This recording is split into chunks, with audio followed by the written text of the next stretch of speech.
مجھے جو عرض کرنا ہے وہ یہ ہے۔ پھر چوتھی مرتبہ جو سوال کیا اس مسافر نے، متی الساعہ، قیامت کب آئے گی؟ لیکن اللہ کے حبیب صلی اللہ تعالیٰ علیہ وسلم نے اس سوال کے جواب میں وضاحت کے ساتھ واضح طریقے سے یہ نہیں ارشاد فرمایا کہ محدد یہ وقت ہے یا معین وقت ہے، بلکہ یوں فرمایا جتنا پوچھنے والے کو اس بات کا علم ہے اتنا ہی پوچھے جانے والے کو بھی اس بات کا علم ہے۔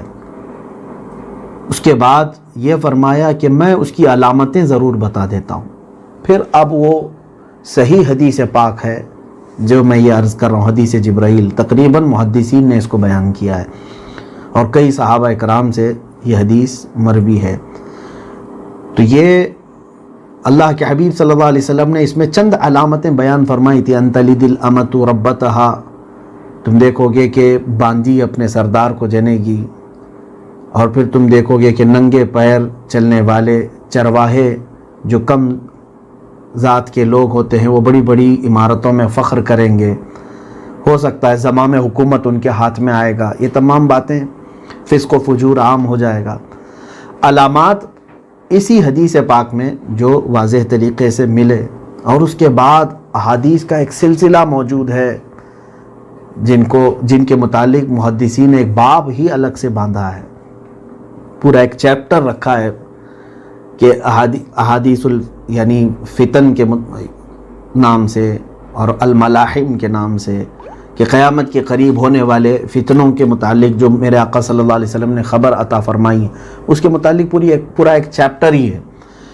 تو یہ جو مسافر آئے تھے وہ کوئی اور نہیں، جبرائیل علیہ السلام تھے، ایک انسان کی شکل میں تشریف لائے، اور صحابہ اکرام رضوان اللہ تعالیٰ علیہ مجمعین کو اس وقت ان کا دین سکھانے آئے تھے، کیونکہ خود میرے آقا صلی اللہ علیہ وسلم نے فرمایا اتاکم جبرائیل یعلمکم دینکم، جبرائیل آئے تھے ابھی تمہارے پاس، وہ چاہتے ہیں کہ تمہارا دین وہ تمہیں سکھائیں۔ سوال کیا سرکار دو عالم صلی اللہ علیہ وسلم سے، اور میرے آقا صلی اللہ علیہ وسلم نے جواب عنایت فرمایا، تو فائدہ سب کو ہوا۔ اسی مخبر صادق صلی اللہ تعالیٰ علیہ وسلم کی تعلیمات میں سے یہ ہے میرے عزیزو، اللہ کے حبیب صلی اللہ تعالیٰ علیہ وسلم نے ارشاد فرمایا، میرے بعد تم دیکھو گے میری امت وہ تمام معاملات کر جائے گی جو پچھلی امتیں کرتی تھیں، ہو بہو اسی طرح تمام چیزیں ان کے اندر بھی آ جائیں گی، حتیٰ کہ رسول کریم صلی اللہ تعالیٰ علیہ وسلم کی احادیث میں جو الفاظ ہیں حذو النعل، یعنی قدم بقدم جس طرح سے پہلے چلے ہیں ویسے ہی، ان میں اگر 73 فرقے ہوئے تھے تو میری امت میں بھی اس طرح کے فرقے ہوں گے۔ اور ایک زمانہ تم پر ایسا آئے گا، اللہ کے حبیب صلی اللہ علیہ وسلم نے فرمایا یوشک ان تتداعى علیکم کما تتداعى الاکلۃ الی قصعتها، ساری قومیں تمہارے اوپر جھپٹنے کے لیے سب ایک دوسرے کو بلائیں گی اور ایک جگہ جمع ہو جائیں گی، وہ اپنا ایک پلیٹ فارم بنائیں گے، اور اس امت پر خاص طور پر یہاں سے مراد امت اجابت ہے، یعنی جو رسول کریم صلی اللہ تعالیٰ علیہ وسلم کی رسالت کو تسلیم کرتے ہیں، اللہ تبارک و تعالیٰ کو ایک مانتے ہیں، اہل اسلام پر پوری قومیں جھپٹ پڑیں گی۔ کیسے؟ جیسے بھوکا برتن پر جھپٹتا ہے، سارے بھوکے ایک دوسرے کو بلا کر کے ایک برتن پر جھپٹ پڑے، اس طرح سے سب جمع ہو کر کے تمہارے اوپر جھپٹ پڑیں گے۔ صحابہ اکرام رضوان اللہ تعالیٰ علیہ مجمعین نے اس وقت سوال فرمایا، یا رسول اللہ صلی اللہ تعالیٰ علیہ وسلم، کیا ہم اس زمانے میں تعداد میں کم ہوں گے، تھوڑے ہوں گے، جس کی وجہ سے یہ لوگ ہمارے اوپر جھپٹ پڑیں گے؟ اللہ کے حبیب صلی اللہ علیہ وسلم نے فرمایا نہیں، تم بہت زیادہ ہوں گے تعداد میں، لیکن تمہاری حیثیت غثاء کا غثاء البحر، ایک حدیث میں ہے غثاء کا غثاء السیل، جیسے سمندر کا جھاگ ہے، سمندر کے اوپر جمع ہوا کوڑا کرکٹ کہ پانی کے بہاؤ جس طرف چلا گیا وہ سارا اسی طرف چلا جاتا ہے، تو ساری قومیں تم پر اس طرح سے جھپٹ کر کے ایسی پوزیشن تمہاری بنا دیں گی کہ سب کے بہاؤ کے ساتھ تم بہہ کے چلے جاؤ گے۔ یہ پوزیشن آج کی ہے، پوری دنیا اکٹھا ہو رہی ہے، سب اپنی اپنی ایک یونین بنا چکے ہیں، ان کی اپنی ایک تنظیمیں ہیں۔ افسوس ہے کہ امت مصطفیٰ صلی اللہ تعالیٰ علیہ وسلم کا درد رکھنے والی کوئی اس طرح کی عالمی تنظیم جو کھڑی ہو کر کے علل اعلان بات کر سکے، جو کچھ اکا دکا نظر آتی ہیں ان پر بھی یہ قومیں جھپٹ پڑی ہوئی ہیں۔ آپ کو میں یہ بتاؤں کہ پوری دنیا نے 1923 میں جو خلافت کو ختم کیا، یہ ان کے لیے سب سے بڑا کانٹا تھا ان کے راستے کا۔ خلافت عثمانیہ کو انہوں نے جو ختم کیا، دو چیزیں انہیں ختم کرنی تھیں، انہوں نے باضابطہ اعلان بھی کیا تھا، اور ان کی تحریروں میں اور کئی جگہوں پر یہ بات ملتی بھی ہے کہ ان کے اندر سے دو چیزیں ہٹا دو، ایک خلافت ہے اور ایک جہاد ہے۔ یہ دونوں نام ہی نہ آنے پائیں ان کی زبان پر۔ آج ان دو لفظوں سے یہ اس قدر خوفزدہ بھی ہیں اور بلکہ چڑھتے بھی ہیں۔ اگر کسی نے خلافت کی بات کر دی تو ان کو ایسا لگتا ہے کہ یہ آتنکوادیوں کی ایک جماعت ہے، یہ خلافت کا نظام قائم کرنا چاہتے ہیں۔ تمہیں معلوم ہے آتنکوادیوں نے خلافت قائم کی تھی؟ عدل و انصاف کے پیکر جو پوری دنیا میں مشہور ہوئے، انہوں نے خلافت کا نظام چلایا ہے۔ میرے آقا صلی اللہ تعالیٰ علیہ وسلم کے بعد سیدنا ابو بکر صدیق رضی اللہ تعالیٰ عنہ سے جو خلافت چلی ہے، مجھے بتائیں ایک بھی ایسا عمل صدیق اکبر کا ہو، فاروق اعظم کا ہو، عثمان غنی کا ہو، حیدر کرار کا ہو رضوان اللہ تعالیٰ علیہ مجمعین، جس میں ظلم کا شبہ بھی پایا جاتا ہو؟ کوئی ہے آج مجھے بتا سکے؟ خلافت کو یہ سمجھتے ہیں، خلافت علی منہاج النبوہ اس کو کہتے ہیں۔ نبی کونین صلی اللہ تعالیٰ علیہ وسلم کے اصولوں پر وہ خلافت چلی۔ بعد میں اگرچہ کچھ خلفاء میں برائیاں آئی ہوں، لیکن خلافت کے نظام میں ہمارا اتحاد تھا، ہماری یونٹی تھی۔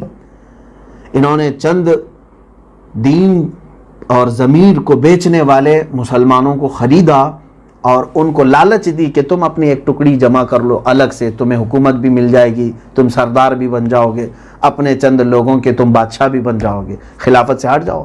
خلافت کو توڑنے کے لیے انہوں نے ایڑی چوٹی کا زور لگایا۔ اس کے بعد جب خلافت عثمانیہ چلی بھی 650-700 سال کے قریب، اس کو آخر میں انہوں نے یہی لالچ دے کر کے توڑا۔ تقریباً خلافت عثمانیہ کے ختم ہونے کے بعد جانتے ہیں آپ 40 ملک بن گئے، 40 ملک بن گئے ایک خلافت کو توڑنے کے بعد۔ ہندوستان کی تقسیم کے بعد 3 ہی تو ملک بنے، بنگلہ دیش، پاکستان اور ہندوستان۔ اس طرح سے یہ تقسیم ہو گئی، الگ ہو گئے۔ اس طرح سے خلافت عثمانیہ کو ختم کرنے کے بعد انہوں نے 40 ملک بنائے۔ آپ اندازہ کر سکتے ہیں کہ 40 ملکوں کی زمام ایک خلیفہ اگر سنبھالتا ہو تو پھر کیسا نظام ہوتا ہوگا۔ عزیزان گرامی، وہ یونٹی ان کو ختم کرنا تھا۔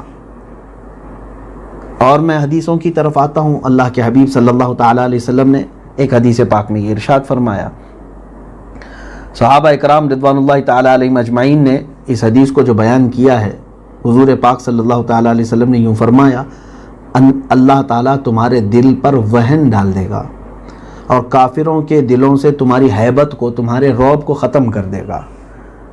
صحابہ نے پوچھا یہ وہن کیا چیز ہے؟ وہن ہمارے دلوں پر ڈال دیا جائے گا، یہ کیا چیز ہے؟ اللہ کے حبیب صلی اللہ علیہ وسلم فرماتے ہیں، حب الدنیا و کراہیت الموت، دنیا سے اس قدر محبت کہ اسی کے لیے جینا، اسی کے لیے مرنا، اور مرنے سے، اللہ کی راہ میں مرنے سے خوف کھانا۔ ارے نہیں نہیں نہیں، یہ بات کریں گے تو ہمیں مار ڈالیں گے۔ بلکہ صحابہ کا یہ نعرہ ہوتا، سولی پر چڑھے ہوئے ہیں حضرت خبیب ابن عدی رضی اللہ تعالیٰ عنہ، ان کو جب قتل کیا جا رہا تھا تب انہوں نے کہا تھا، ان کے اشعار ہیں عربی میں، انہوں نے کہا تھا مجھے اس بات کا غم نہیں ہے کہ سولی پر تم کاٹ دو گے، مجھے اس بات کی خوشی ہے کہ جس چت اور جس کروٹ پر بھی تم مجھے لٹاؤ گے، مجھے انشاءاللہ مسلمان پاؤ گے۔ میں راہ اسلام میں جا رہا ہوں، اللہ کی راہ میں قتل کیا جا رہا ہوں، کہ یہ میرے لیے فخر کی بات ہے، میرے لیے سعادت کی بات ہے۔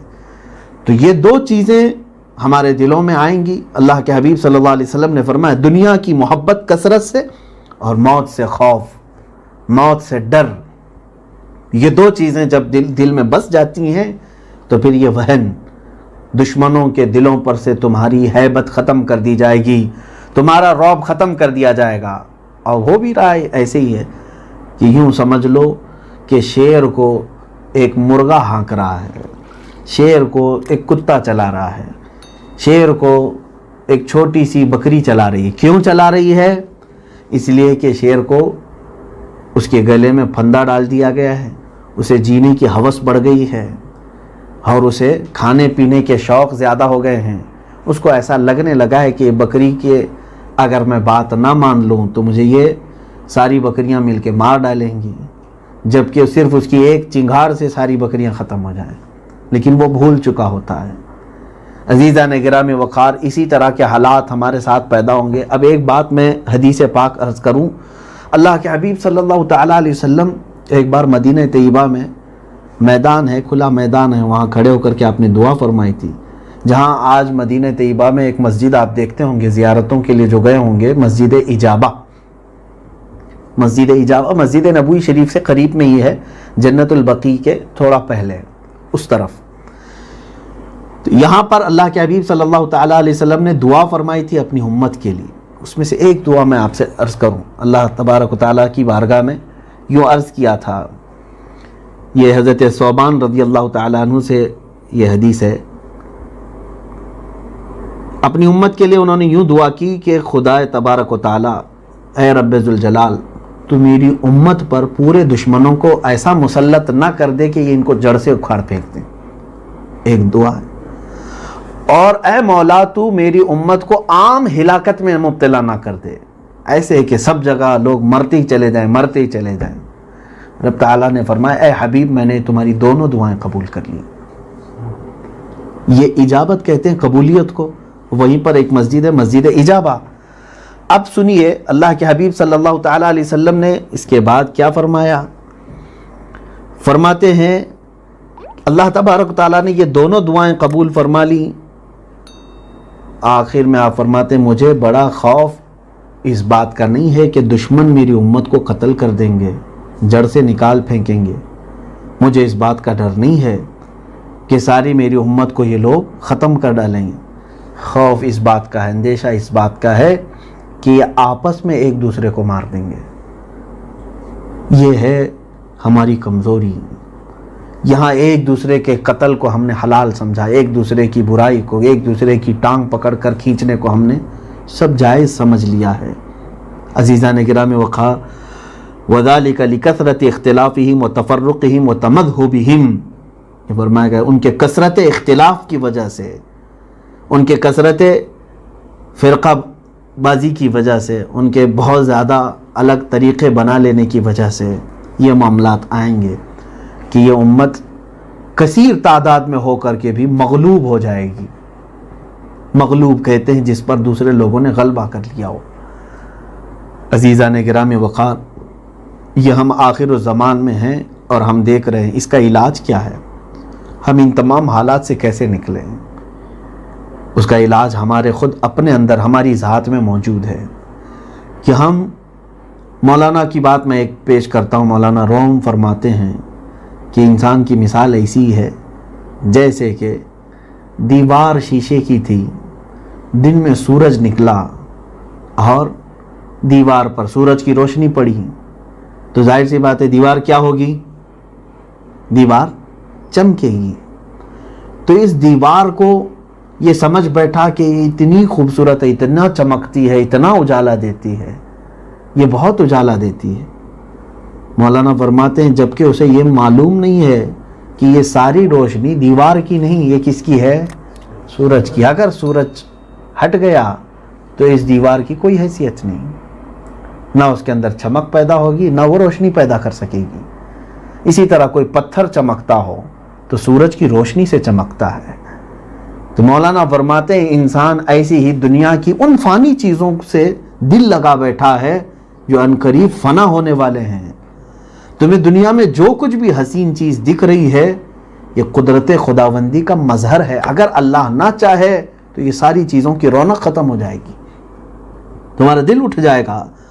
تو کیوں تم اس قدر ان تمام چیزوں پر اپنے آپ کو فدا کر بیٹھے ہو کہ اس دنیا کی خاطر اپنے رب کو بھولنا پڑ جائے، اپنے حبیب پاک صلی اللہ تعالیٰ علیہ وسلم کی بارگاہ میں آنا لوگوں کو پسند نہ ہو. اور یہ بھی سنیں اللہ کے حبیب صلی اللہ علیہ وسلم کی حدیث، تم دیکھو گے میرے بعد میری امت میں سے کچھ لوگ آئیں گے یستنون بغیر سنتی ویہتدون بغیر ہدی.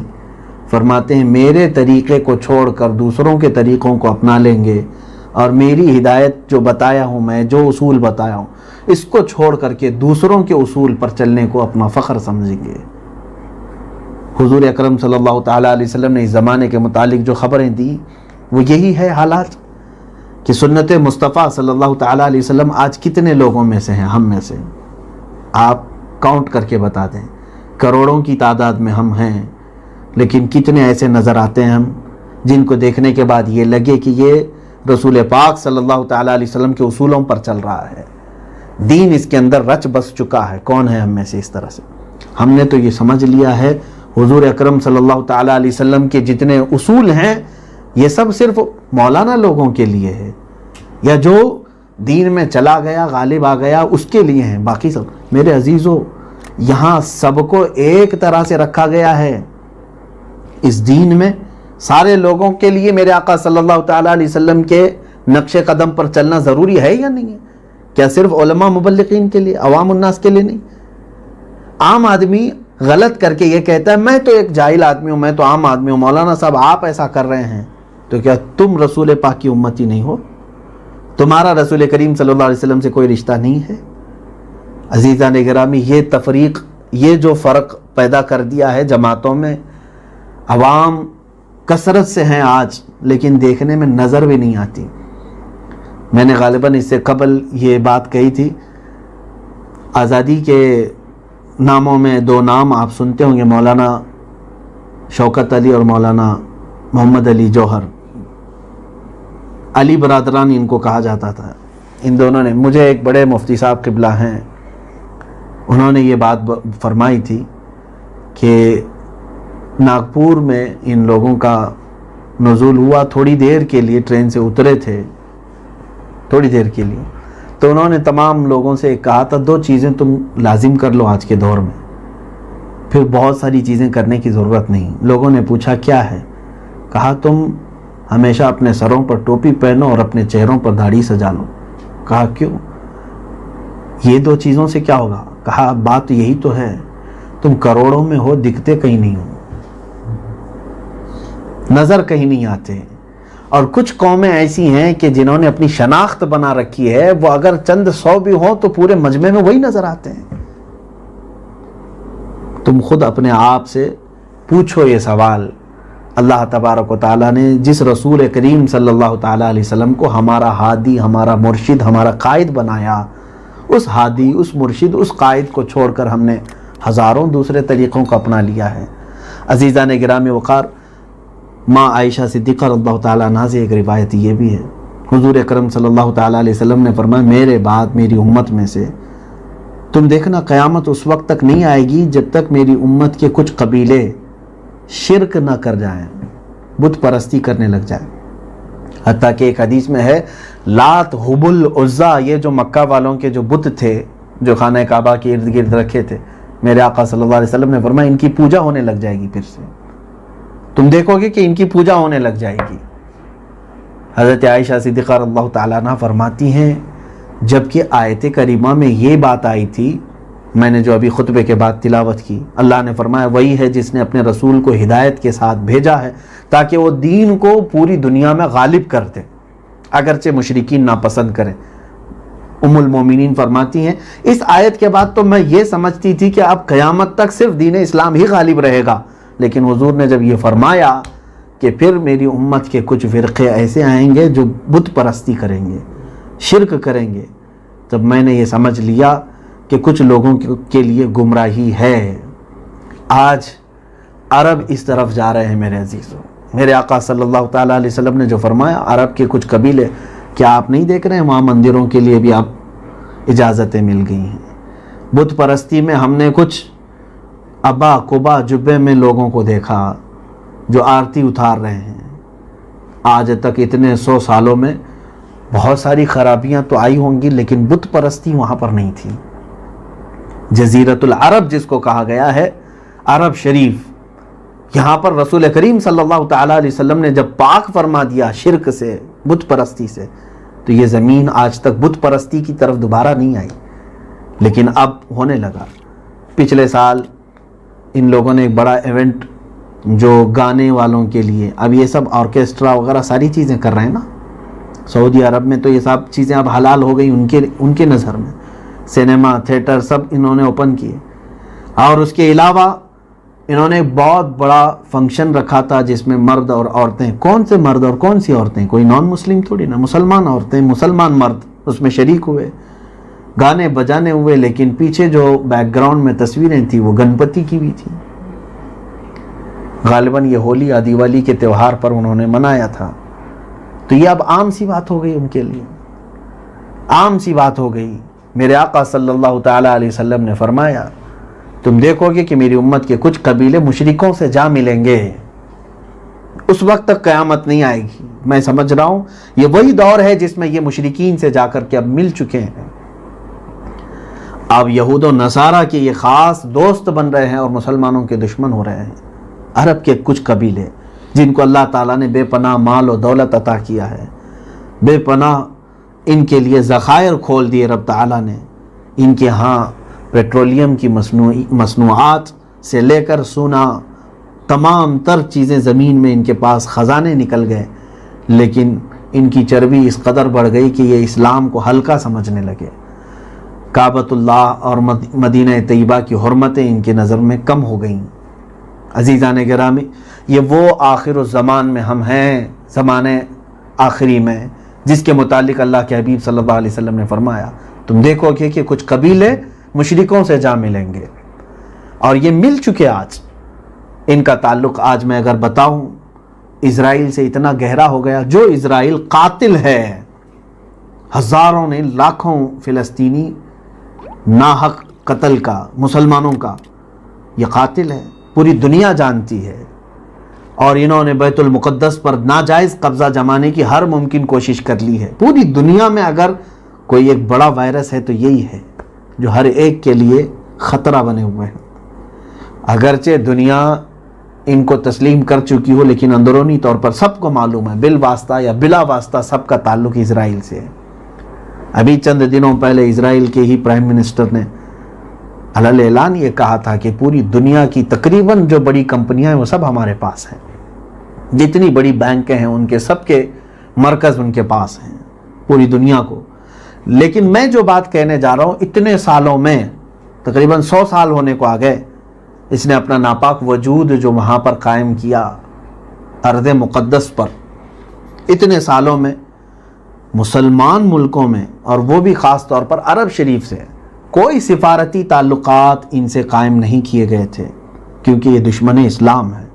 جب اللہ تعالیٰ نے قرآن عظیم میں ہمیں بیان فرما دیا وَبَاءُوا بِغَضَبٍ مِّنَ اللَّهِ، وہ اللہ کے غضب کے ساتھ لوٹے ہوئے لوگ ہیں، ان کے اوپر اللہ کی لعنت ہے. غیر المغضوب علیہم ولا الضالین، سورہ فاتحہ میں ہم یہ عرض کرتے ہیں یہ مغضوب ہیں، یعنی اللہ کا غضب ہے ان کے اوپر.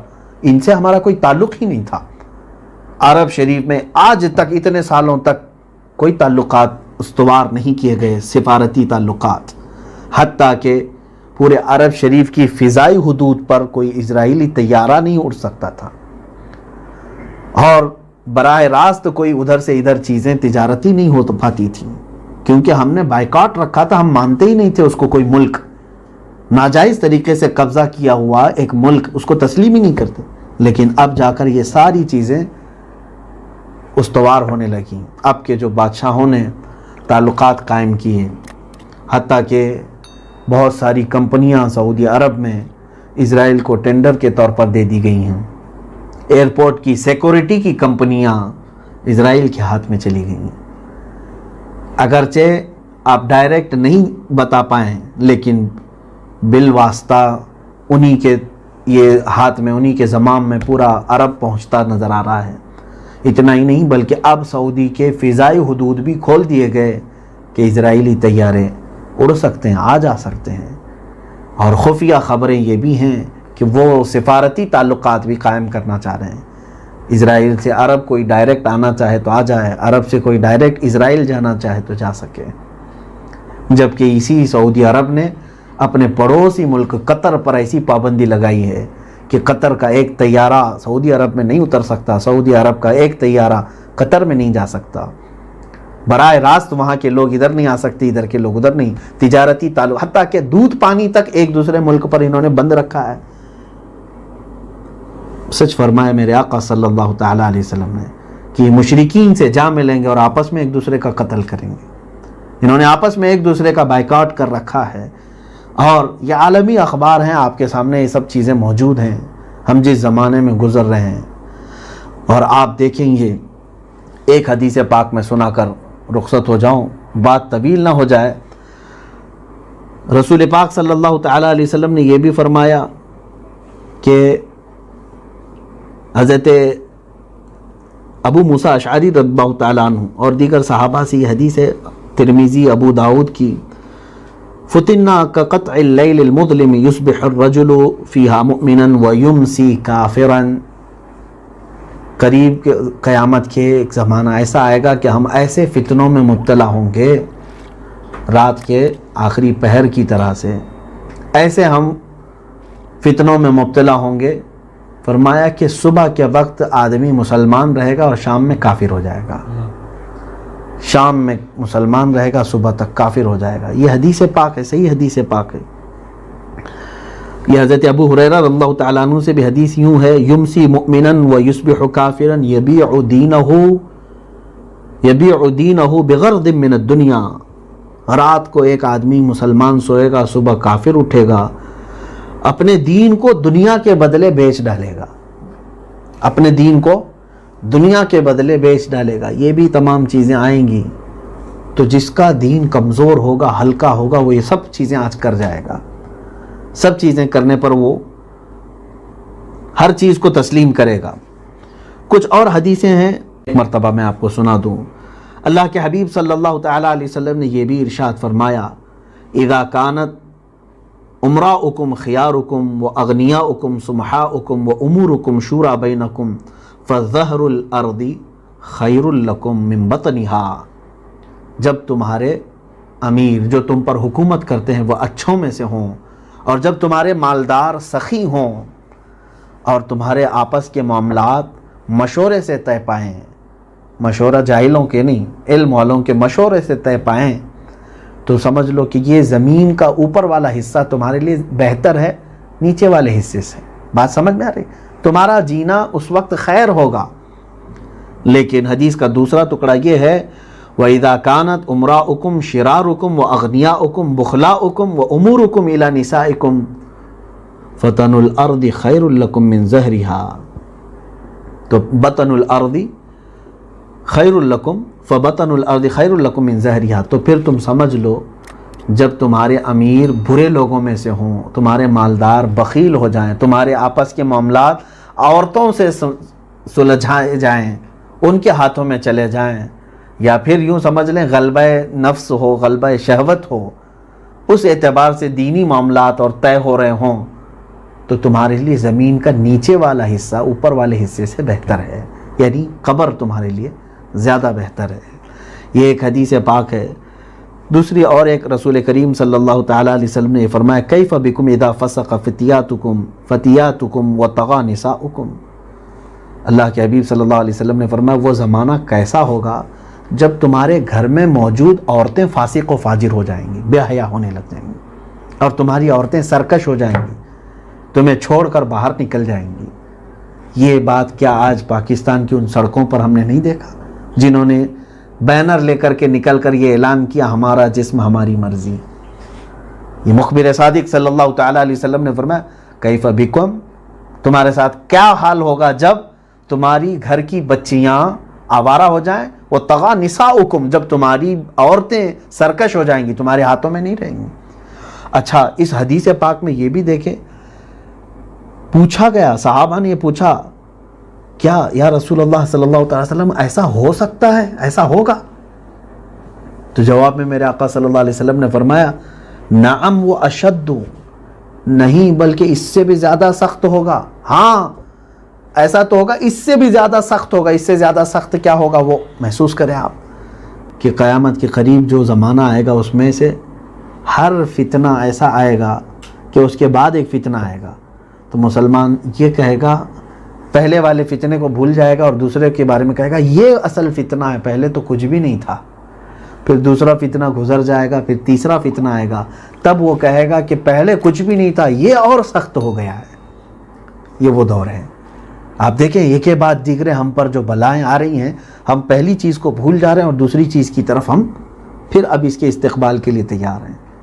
فتنہ آزمائش کو کہا جاتا ہے، یہ سب آزمائشیں ہیں۔ آج جو ہم لوگ آزمائے جا رہے ہیں بیماریوں سے، اس کی جگہ جگہ چرچے، لیکن اس سے پہلے تھوڑے دن پہلے میں سمجھتا ہوں 2 مہینے گزرے ہوں گے جس فتنے کا کثرت سے تذکرہ کہیں کسی سے سنائی دے رہا ہے آپ کو؟